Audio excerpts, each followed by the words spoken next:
Mickey obviously must have been ecstatic with your performance on Sunday. Yeah, the boys were really good. We've built up throughout this year to be in finals, and to get out there and play the way the boys did was really pleasing. It's exciting to see the work that they've been putting in, come to fruition on the day, and now it's a matter of backing it up because it's never easy. What was the most pleasing thing? Because that was a pretty dynamic performance.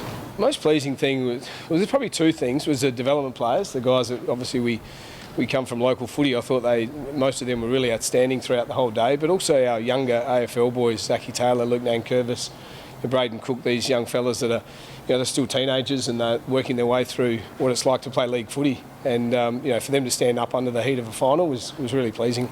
And clearly you're in it to win it. Just looking at the attitude of the players, the way they went about it.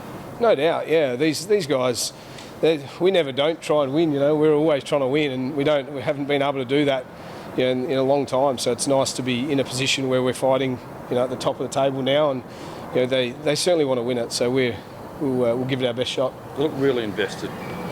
It's pleasing because that's one of the things that we've worked hard on, is making sure that we come together as a team. We don't want to be the AFL reserves. We want to be the Sandford Crows, and that's part of what we're trying to achieve. And we've got guys from all different walks of life coming together to play a brand of footy, and it's pretty exciting to sit in the box and just see the love and the connection that they've got, because that's it's been hard work to get it to that point. So you touched on the top-up players, with guys like Boyle and some of these guys who showered that weren't regulars at other clubs. How pleasing that they're playing such good footy for you.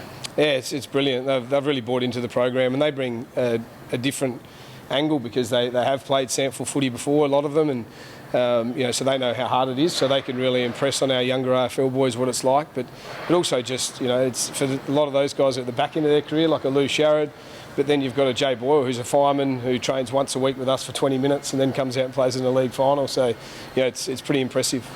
Has the attitude of the playing group, Godsey, been fostered by the club's initiative this year to have a former Sandford legend come in at that particular venue and sort of tell them about the history of that Sandford club? Yeah, Zach, we're trying to connect, obviously, our new draftees to our past, and it's really important for me because obviously I came through that era as well, so a lot of the guys we're bringing in are old friends of mine, so it's nice to see them again, and I know they've really enjoyed coming back into the change rooms and being a part of what is their footy club, and we're trying to do it proud because we get to wear the Guernsey in this era, and there'll be someone that comes after us, so we're just trying to respect the past.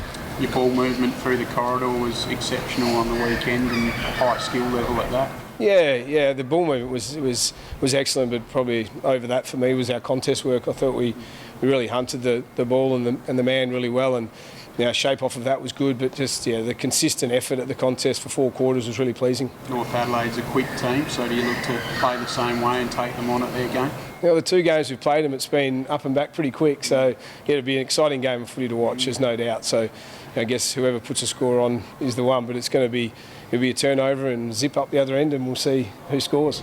Pretty Frampton, passionate character. A little bit of feedback to the crowd. At one stage, I think it was midway through the third quarter. I think it's getting investigated. First of all, did you speak to Billy yet?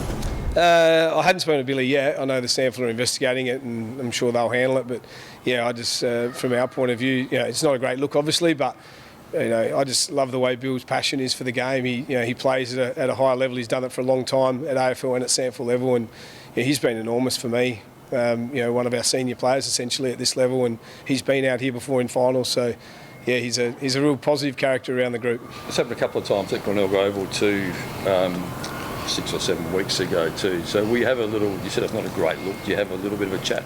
Yeah. Dax is such an emotional character. Yeah, anyone who plays with emotion, sometimes these things happen, and he's not the only one. We have other players that are emotional as well, and he just seems to connect with the crowd more than others. So, he'll manage himself. And look, we'll have a chat, but there won't be anything too big from our end. How do you block out the outside noise? Obviously, a few weeks ago, Port were complaining that they can't be competitive in the Sandford, looking at going elsewhere. Adelaide, obviously, in great form. There are people saying they're too good for the Sandford, so you can't really win. So how do you block out that? Yeah, I just focus on us, really. That's all I get. That's how I block it out, and I tell the players the same way. I think whenever there's a criticism of us, it's, we've been nearly a decade and we haven't played in a grand final yet, so it's not like we've dominated the competition, and what we are seeing, and we've already talked about it, but a third of our side are from local footy as well. So I think we have to give some respect to those fellas. It is a little insulting at times when people say that it's just all AFL. We have 15 AFL, but probably half of them are teenagers as well. So it is a great achievement what the boys are doing. So we just play what we do, and if our best is good enough, it'll be good enough.